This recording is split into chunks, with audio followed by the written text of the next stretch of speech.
The tension in the congressional hearing room was thick enough to cut with a knife. Congresswoman Jasmine Crockett sat calmly at the panel, her deep purple blazer standing out against the wood paneled walls, her gaze steady and focused. Across from her, Kash Patel, the 43-year-old former Defense Department official, leaned into the microphone.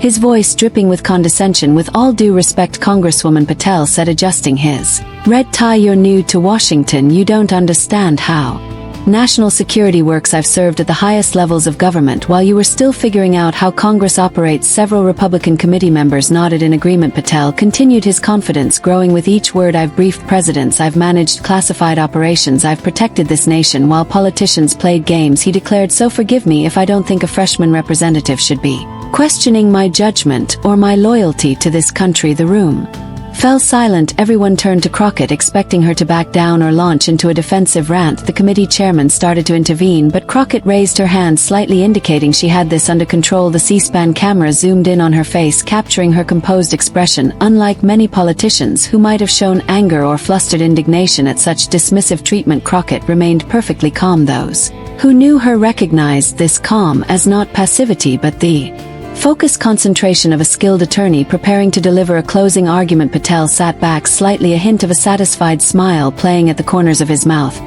He had used this tactic successfully before, invoking his national security credentials to dismiss congressional oversight as uninformed meddling in the past. It had either provoked emotional responses that made his questioners appear unserious or intimidated them into backing down, but something about Crockett's steady gaze suggested this encounter might play out differently. In the gallery, journalists leaned forward in their seats, sensing that this exchange was about to take an unexpected turn. A veteran Capitol Hill reporter would later tell his colleagues he knew something extraordinary was coming. By the way, Crockett slowly placed her pen down and clasped her hands in front of her. What happened next would send shock waves through Washington and make headlines across America in just one perfectly crafted sentence.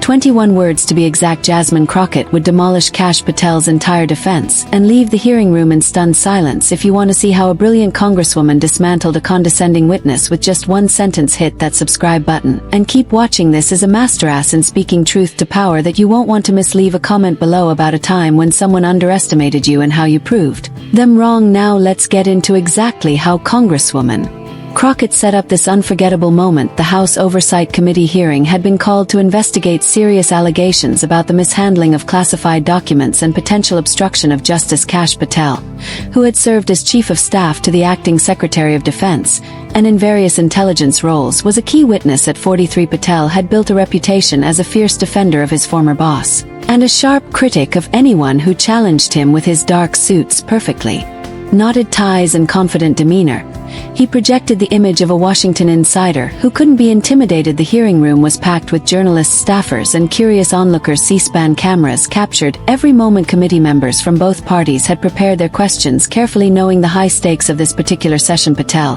had spent the first hour of the hearing answering questions with practiced ease. When Republicans asked friendly questions, he expanded his answers with colorful details about his distinguished service. When Democrats pressed him on inconsistencies, he expertly deflected, sometimes turning the questions back on them or dismissing them as political theater. "I've dedicated my life to protecting American interests," Patel stated multiple times. "My record speaks for itself." Then it was Congresswoman Jasmine Crockett's turn. At 43, the same age as Patel, Crockett had followed a different path to power before entering Congress. She had built a respected career as a civil rights attorney and state representative in Texas. Known for her sharp legal mind and unwillingness to suffer fools, she had quickly distinguished herself as someone who came to hearings meticulously prepared. "Thank you, Mr. Chairman." Crockett began adjusting her microphone. "Mr. Patel, I appreciate your appearance today." Patel nodded stiffly, clearly bracing himself. He had watched videos of Crockett's questioning in previous hearings and knew she wouldn't toss him softballs. "I'd like to discuss your statements regarding the handling of classified documents." Crockett continued, "In your interview with Fox News on September 12, you claimed that certain documents had been properly declassified through the appropriate channels. Is that correct?" "Yes, that's accurate," Patel replied confidently. "I was involved in the declassification process myself. Everything was done by the book." And yet, when asked about those same documents under oath in your deposition last year, you stated you had no direct knowledge Of any declassification procedures being followed, those are your exact words from the transcript, Crockett said, holding up the document. Patel shifted in his seat. Context matters, Congresswoman. Those were different circumstances, Crockett repeated slowly. So the truth changes based on where you're speaking and who's listening. Several Democratic committee members nodded. A journalist in the front row scribbled furiously in her notebook, "That's not what I said," Patel responded, a slight edge entering his voice. "You're twisting my words. This is exactly the kind of political grandstanding that Americans are tired of." Crockett remained unfazed. "I'm simply quoting your own statements, Mr. Patel. In one forum, you claimed direct involvement. Under oath, you claimed no knowledge. Both cannot be true." Patel leaned forward, his patience visibly wearing thin. "Congresswoman, these are complex national security matters. With all due respect, you've been in Congress for what, a year? I've served my country in the Department of Defense, the National Security Council, and the intelligence community." He gestured dismissively. "I understand you're trying to make a name for yourself, but these gotcha questions only demonstrate your inexperience with how classified information actually works." The Republican committee members smiled slightly. The chairman glanced at the clock, perhaps hoping to move on to less contentious questioning. Patel continued, gaining momentum. "I don't expect you to understand the nuances of classified information handling. That comes with experience you simply don't have." A slight murmur ran through the room. Patel had crossed an unspoken line, moving from defending his own actions to openly disrespecting a member of Congress during a formal hearing. But Crockett didn't appear offended. In fact, those who knew her recognized the slight raise of her eyebrow, a sign that she had been waiting for exactly this opening. She glanced down at her notes, then back up at Patel. Her expression was calm, but her eyes were razor sharp. "Mr. Patel," she said evenly, "before I was elected to Congress, I spent 15 years as a trial attorney. I've cross-examined hundreds of witnesses who tried to evade questions exactly as you're doing now." She picked up another document. "Let's be more specific. Then on June 3rd you signed this certification stating all classified materials had been returned, yet we now know that was false. How do you explain that?" Patel's face hardened again. "Congresswoman, you're oversimplifying complex matters of national security. You clearly haven't read the Presidential Records Act properly, or you'd understand the distinction between personal and presidential records." He shook his head, his voice taking on a patronizing tone. "With all due respect, you're new to Washington. You don't understand how national security works. I've served at the highest levels of government while you were still figuring out how Congress operates." The dismissive comment hung in the air. Several staffers exchanged glances. Patel had taken a calculated risk, betting that diminishing Crockett's experience would undermine her questioning in the public's. "I've briefed presidents, I've managed classified operations, I've protected this nation while politicians played games," he declared. "So forgive me if I don't think a freshman representative should be questioning my judgment or my loyalty to this country." The room fell silent. The chairman started to intervene, concerned that Patel had gone too far in disrespecting a committee member, but Crockett raised her hand slightly, indicating she had this under control. She took a moment, looking directly at Patel, who met her gaze with confident defiance. What happened next would become one of the most replayed moments in recent congressional history. "Mr. Patel," Crockett began, her voice measured and clear, "I appreciate your service record, but service doesn't exempt anyone from accountability." Patel's expression remained unchanged, still projecting absolute confidence that he had the upper hand. "The documents we're discussing contain some of our nation's most sensitive secrets." Crockett continued, "Information that if compromised could put lives at risk. Do you agree with that assessment?" "Of course," Patel replied. "That's why proper handling is so important, which is what I ensured happened."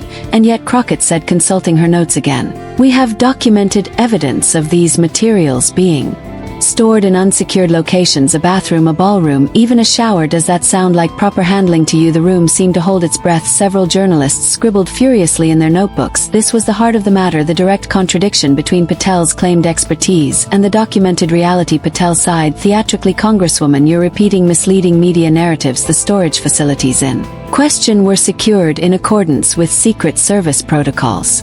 "Secret Service protocols don't cover document storage, Mr. Patel. That's not their jurisdiction, as you well know," Crockett replied. A retired intelligence officer sitting in the gallery nodded slightly, recognizing the accuracy of Crockett's point. "The Secret Service protects people, not documents, a distinction someone with Patel's background would certainly understand." "Again," Patel said with growing irritation, "this demonstrates your lack of understanding about how executive security actually works."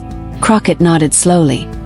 "Let's focus on something more basic. Then you've stated under oath that you believed all classified documents had been returned, yet dozens more were found later. How do you reconcile those contradictory facts in the press section?"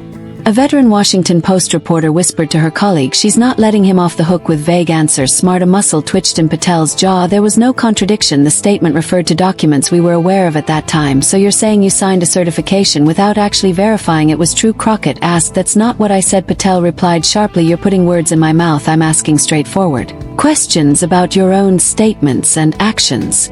Mr. Patel, Crockett responded. If that feels like putting words in your mouth, perhaps you should reflect on the consistency of those statements. Several Democratic committee members nodded approvingly. Crockett was methodically backing Patel into a corner, pointing out the contradictions in his various claims without raising her voice or showing frustration. An older congressman passed a note to his aide. The aide later revealed it said simply, "She's better prepared than anyone I've seen in years." Patel glanced at the Republican side of the committee, perhaps hoping for a friendly intervention. Finding none immediately forthcoming, he shifted tactics. Look, Congresswoman, I understand you're doing your job, but these hearings have become political witch hunts. When I served in national security roles, we focused on real threats, not partisan distractions. Is accountability a distraction, Mr. Patel? Crockett asked. Of course not. But selective accountability driven by political motives, is he retorted. Crockett leaned forward slightly. Let's be very clear, then you've made multiple contradictory statements about these documents, saying one thing on television and another under oath. You certified all documents were returned when they weren't. You've claimed declassification procedures were followed, but can't produce any evidence of those procedures. A former prosecutor watching the hearing from his office across town nodded with professional appreciation. This was classic cross-examination technique. Methodically establishing contradictions before asking the witness to explain them. Patel's face flushed slightly. I've explained the context of each of those situations. You're deliberately mischaracterizing my statements. I'm quoting you directly, Mr. Patel. Crockett replied, holding up transcripts. These aren't my characterizations. These are your words. A woman in the audience, later identified as a former intelligence analyst, nodded vigorously. The hearing room had become unusually quiet, with even typically distracted committee members now fully engaged. Patel's frustration became more visible. Anyone can take words out of context. My record of service to this country speaks for itself. I've dedicated my career to protecting American security interest. While politicians give speeches and point fingers, the dismissive tone was back stronger than before. Patel was clearly trying to position himself as the serious national security professional being harassed by uninformed politicians. Since you mentioned your record, Crockett said, flipping to another page in her notes, let's discuss your time at the Pentagon. You were appointed to your position after the 2020 election, correct? Yes, I served as Chief of Staff to the Acting Secretary of Defense, among other roles, Patel confirmed, seeming relieved at the change of subject. And during that transition period you were also involved in discussions about invoking the Insurrection Act and potentially deploying active duty military within the United States. Is that accurate? A congressional staffer later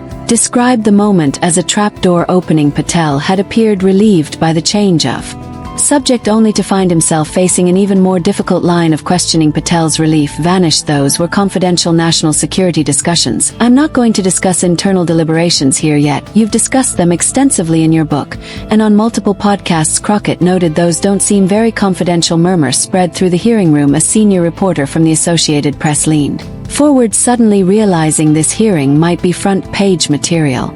Rather than a routine oversight session, Patel took a sip of water, clearly buying time to compose his response. Writing about broad policy discussions after the fact is very different from revealing classified operational details.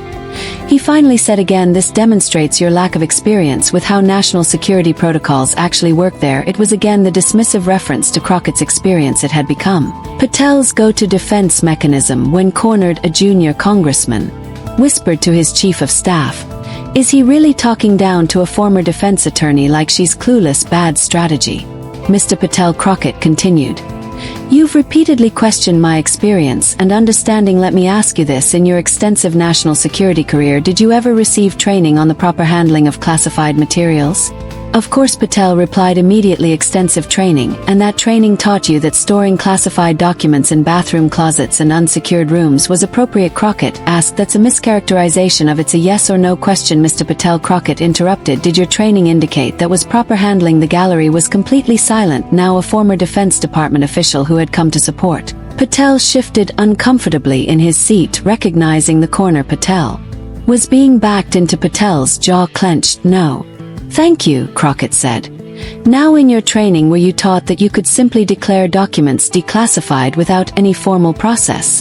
The president has ultimate declassification authority. Patel began. That wasn't my question, Crockett said firmly. Were you taught that anyone, including the president, could declassify documents without following any process whatsoever? An Intelligence Committee staffer with 2 decades of experience handling classified materials nodded slightly, recognizing that Crockett was citing established protocol. Even presidential declassification follows procedures unwritten. Declassification isn't recognized in the intelligence community. The process works differently at the presidential level, Patel insisted. So your answer is no. Crockett concluded you were not taught that, because that's not how it works. As you well know, Patel's frustration boiled over. Congresswoman, you can play these semantic games all day. The reality is that you have no idea what you're talking about. You've never handled classified information. You've never worked in national security. You've never had to make the tough calls that keep Americans safe. He leaned forward, his voice rising slightly. I have for years at the highest levels, so forgive me if I find your amateur analysis of complex national security matters both uninformed and offensive. The room tensed. Patel had escalated the confrontation, clearly trying to dismiss Crockett entirely,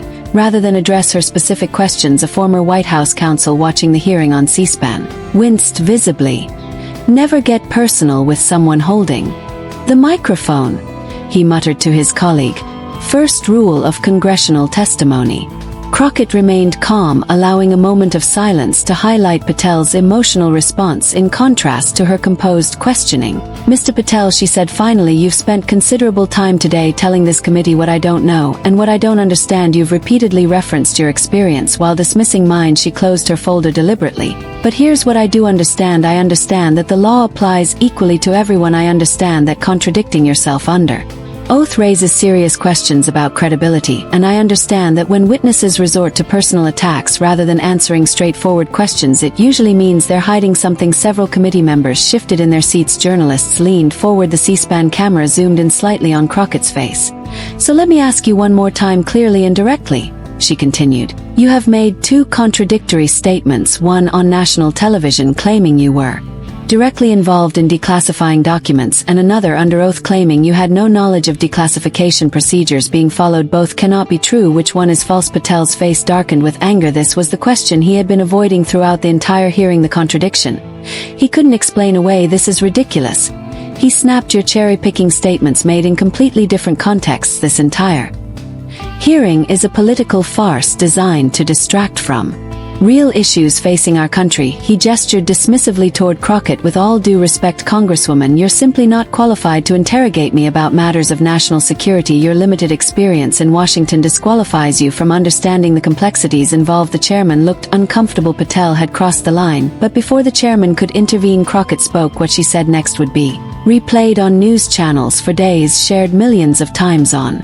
social media, and leave the entire hearing room in stunned silence. Congresswoman Crockett looked directly at Kash Patel, her expression calm but resolute. The room fell completely silent as she delivered the sentence that would define the entire hearing. Mr. Patel, I may be new to Congress, but I've spent enough time in courtrooms to recognize perjury when I see it, and enough time cross-examining defendants to know when someone is lying to protect themselves rather than serving their country. The words landed like a thunderbolt. Patel froze, his mouth slightly open, no response forthcoming. The confidence that had bordered on arrogance moments earlier evaporated instantly. The room remained silent for 5 long seconds, an eternity. In a congressional hearing, no one moved, no papers shuffled, even the photographers paused. Then, from the back of the room, someone whispered, "Oh my God."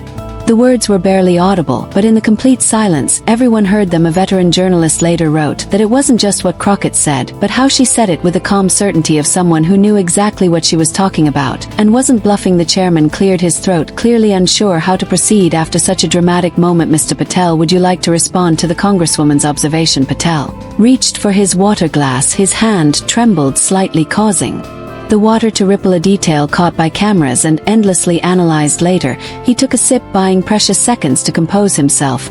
I resent the implication. He finally managed, his formerly authoritative voice noticeably weaker. I have never committed perjury. I have served this country faithfully. But the damage was done. The confident, dismissive witness from moments earlier was gone, replaced by someone clearly shaken. Crockett wasn't finished. Mr. Patel, this isn't about your patriotism or your service record. It's about accountability and truth. No one, regardless of position or connections, is above the law. That principle is what truly protects our national security. She gestured to the documents before her. The evidence shows a pattern of contradictory statements that cannot be reconciled. Not because of different contexts or complexities, but because they fundamentally conflict with each other. Patel attempted to regain his footing. Congresswoman, you're making serious accusations based on a flawed understanding. I'm making observations based on your own words. Crockett interrupted, her voice still measured but firm. Words you said under oath in one setting and contradicted in another. That's not my interpretation, that's what happened. A murmur ran through the room. Several committee members who had been checking their phones or reviewing notes were now fully engaged, sensing they were witnessing a pivotal moment. Furthermore, Crockett continued, your repeated attempts to dismiss my questions by referencing my experience, rather than addressing the substance of the contradictions, only reinforces the impression that you cannot reconcile these statements. She leaned forward slightly. The truth doesn't require elaborate explanations or attacks on the questioner, Mr. Patel. The truth stands on its own. A Democratic committee member could be heard whispering, she's incredible. The chairman, perhaps sensing that Patel needed rescuing, announced, the Congresswoman's time has expired. I yield back, Crockett said, closing her folder. But the damage was done. For the remainder of the hearing, Patel was a shadow of his former self. Gone was the confident official dismissing congressional oversight as amateur hour. In his place sat a man who chose his words carefully, avoided confrontation, and repeatedly said, I don't recall. When pressed on specifics, the moment Crockett finished her questioning, staffers could be seen rushing from the room, phones in hand. Within minutes, clips of the exchange began circulating online. Crockett destroys Patel with one sentence. Former DOJ official left speechless by freshman Congresswoman. Watch the exact moment Kash Patel realizes he's in trouble. By the time the hearing ended 2 hours later, the exchange had already gone viral. News anchors were playing the clip and asking legal experts to weigh in on whether Patel had indeed committed perjury, as Crockett suggested. As Crockett gathered her papers to leave, journalists swarmed around her. Congresswoman, did you come into the hearing planning that moment? 1. Asked. Crockett smiled slightly. I came prepared to ask substantive questions and to insist on substantive answers. When witnesses resort to personal attacks rather than addressing the facts, it usually tells you something important about the strength of their position. Another reporter pushed forward. Do you think there will be legal consequences for Mr. Patel? That's not for me to determine, Crockett replied diplomatically. My job is oversight. The Justice Department handles prosecution if warranted. As she made her way through the Capitol corridors, her phone buzzed constantly with messages and notifications. The moment had clearly struck a chord far beyond the walls of the hearing room. By evening, the video of Crockett's questioning had been viewed over 10 million times. Political commentators across the spectrum were analyzing every word, every gesture, every reaction. What we witnessed today was a masterclass in congressional questioning, said former prosecutor Alicia Montgomery on a news panel. Congresswoman Crockett methodically established the contradictions, gave the witness multiple opportunities to explain them, and only when he resorted to attacking her credentials instead of addressing the substance did she deliver that devastating line. Another analyst nodded in agreement. The power of that moment came from its authenticity. She wasn't grandstanding, she was stating what had become obvious to everyone in the room. The impact extended far beyond political circles. On social media, people shared stories of standing up to bullies and speaking truth to power. Inspired by Crockett's composed determination, watching Repsa Crockett refuse to be intimidated gave me courage to speak up in my own workplace, wrote one woman, whose post received thousands of supportive comments. A high school debate coach in Ohio used the clip to teach his students about effective questioning techniques. Notice how she never raised her voice, he pointed out. She let the facts speak for themselves. Legal experts weighed in on the substance of Crockett's accusation. The conflicting statements she highlighted are genuinely troubling, noted a former federal prosecutor. When someone says one thing under oath and something completely different in public, that raises serious legal questions. 3 days after the hearing, the Justice Department announced it was reviewing the transcript for potential inconsistencies with previous sworn testimony, a development that made front-page news and sent shockwaves through Washington. Patel himself remained largely out of public view, canceling several scheduled TV appearances. Sources close to him described him as shocked by how quickly the hearing had turned against him. He went in expecting to bulldoze his way through like he always does, said one former colleague who requested anonymity. He didn't expect to be challenged so effectively. Crockett, meanwhile, received standing ovations at subsequent public appearances, yet she consistently deflected personal praise, focusing instead on the larger principle at stake. This isn't about me or Mr. Patel, she said at a town hall in her district. It's about a fundamental American value that no one is above the law, no matter how powerful their connections or impressive their resume, she continued. When I Was a trial attorney, I learned that the truth has a certain clarity to it. Lies require constant maintenance, remembering which version you told to whom, constructing elaborate explanations for inconsistencies. The truth simply is. The audience nodded in appreciation. What we saw in that hearing room, Crockett explained, wasn't just about classified documents or security clearances. It was about whether we still believe in equal justice under law, whether we're still committed to the principle that the same rules apply to everyone. A week after the hearing, an older gentleman approached Crockett at a community event. I've been voting for the other party my whole life, he told her. But watching you in that hearing made me proud. You weren't playing politics, you were seeking the truth. That perhaps was the most important lesson of all. In an era of deep polarization, Crockett's moment of clarity had transcended partisan boundaries. People responded not to her politics, but to her principles, to the simple insistence that truth matters and evasion has consequences. Seasoned political observers noted another significant impact. Crockett had provided a masterclass in handling condescension. Rather than becoming defensive when Patel questioned her qualifications, she had stayed focused on the substance of her questions, allowing his dismissive attitude to ultimately undermine his own credibility. There's a powerful lesson there for anyone who's ever been talked down to, commented Dr. Elena Rivera, a communications expert. Congresswoman Crockett showed that the most effective response to condescension isn't anger or defensiveness, it's calm competence. In law schools across the country, professors began using the exchange as a teaching tool for effective cross-examination. Notice how she builds her case methodically. One professor told his students, she establishes the contradictions first, gives the witness multiple opportunities to explain them, and only delivers the knockout blow when those explanations fail. For Kash Patel, the hearing marked a turning point. The invitations to prominent news shows dwindled. Publishers became hesitant about his future book prospects. The aura of untouchability that had surrounded him was broken for Jasmine Crockett. However, the moment represented not an end, but a beginning, a clear demonstration that preparation, persistence, and principle could cut through even the most practiced defenses. As one editorial put it, in just 21 words, Congresswoman Crockett reminded us of something essential: that truth still has power, that accountability still matters, and that no amount of credentials or connections can ultimately shield someone from their own contradictions. The lesson wasn't just about politics or legal strategy, it was about the enduring power of speaking truth plainly, directly, and without fear. That's a lesson worth remembering, whether in congressional hearings, professional settings, or personal relationships. The truth, clearly stated, remains the most powerful tool we have. If you found this breakdown of Jasmine Crockett's brilliant moment inspiring, please like this video and hit subscribe. We bring you these powerful moments of truth speaking every week. Share in the comments your own experience of speaking truth to power, or a time when you stood your ground against someone who tried to dismiss you. Remember, it's not about having the loudest voice, it's about having the clearest one. Thanks for watching. See you in the next video.